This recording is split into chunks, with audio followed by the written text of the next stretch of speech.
Thank you. I'll go through those questions and then we'll take more. So I'll just start off with the Green Party.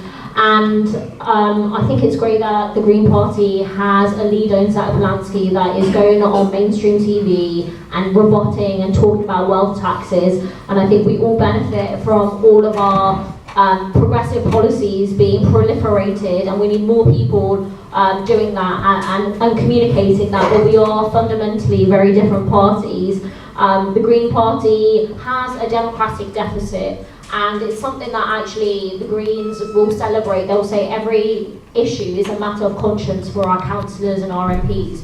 And what that means in reality is you can go to Green Party conference and you can pass radical policy on housing and everyone claps and everyone thinks that's great, but the next week your MPs and your councillors can go into their council chambers and into Parliament and do whatever they like and say it's a matter of conscience. That is a democratic deficit. Members have to have conference as sovereign, motions must be binding, and your MPs and your councillors have to follow those, otherwise that's not democratic, that's doing what you like and MPs having power. When it comes to anti-imperialism, that is a key dividing line. When we're talking about severing diplomatic relations, we mean it. We cannot have normal relations with genocide and apartheid, whereas the Greens still would have diplomatic relations with Israel. That is a fundamental difference. We are going to be, if we fight for it, an anti-Zionist party. And also, NATO cannot be greenwashed.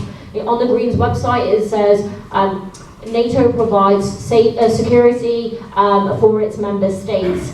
I don't think that is true whatsoever when you look at Afghanistan, you look at Libya, and like I said in my speech, endless wars that have made the world less safe. So as anti-imperialists, we must fight for immediate withdrawal from NATO, and that is a key difference.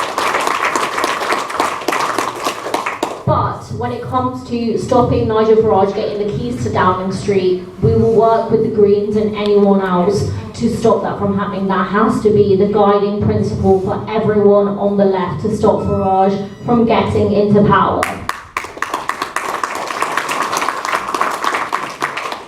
On the media, they are our class enemies, and we have to understand that. I think it's crazy when people say the BBC has a left-wing bias, when every academic report shows that it literally provides disproportionate airtime for government framing. It will always promote fiscal discipline over talking about the human cost of austerity. You know, when we think about the strikes that took place, I think 2 summers ago, it was always about the disruption. It was never why workers were going on strike. And when you look at coverage over Gaza, truly shameful. Over 35,000 pieces of BBC content have been analysed, and Israeli lives are 33 times more worthy if you think about the empathy, the airtime that they're given, and how the BBC refused to even air the Gaza Doctors Under Attack documentary.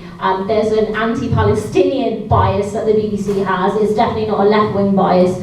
And so we have to engage with the mainstream the mainstream media on our terms. We cannot give them an inch, because we've seen what they've done in the past, where they've just tried to destroy our movement, and they've smeared us, and they've attacked us, and they've undermined us. So I think it's really important that we engage on our terms. We go there when we want to with our messaging, and we refuse to let them attack us. But we also support left-wing media. We also support independent media and local journalism as well. And there's a role, obviously, for social media, but this isn't the silver bullet, because there is no shortcut to knocking on 1 million+ doors and having conversations with people in our community centres, in our pubs, in our churches, our mosques, and actually speaking to them and building those relations in our community again. And that's the job that we have to do. We have to have community organising at the heart of our party, and that means us as members, as elected representatives, understanding the issues in our community, building campaigns, bringing people along, winning those campaigns, and building power. And what those local issues are has to be fed into the party's national programme. There has to be a direct link. So I think there has to be a kind of holistic approach where we look at the media, we look at social media, but we cannot abandon the strongest field operation ever. And I think we have to be knocking on millions of doors before the next election and stopping the far right getting to power. On trade unions, I think we've all had an interesting relationship with the Labour Party. Some of us have been traumatised by that experience, but what I think has to happen is trade unions disaffiliating from the Labour Party. The Labour Party does not represent the Labour movement or working class people. It is the party of corporate lobbyists and billionaire donors, and I support members through branches, through their union structures, passing disaffiliation motions. And unfortunately, I guess where you've got trade unions with right-wing leadership not representing their members, I think we have to organise within trade unions and get them to disaffiliate.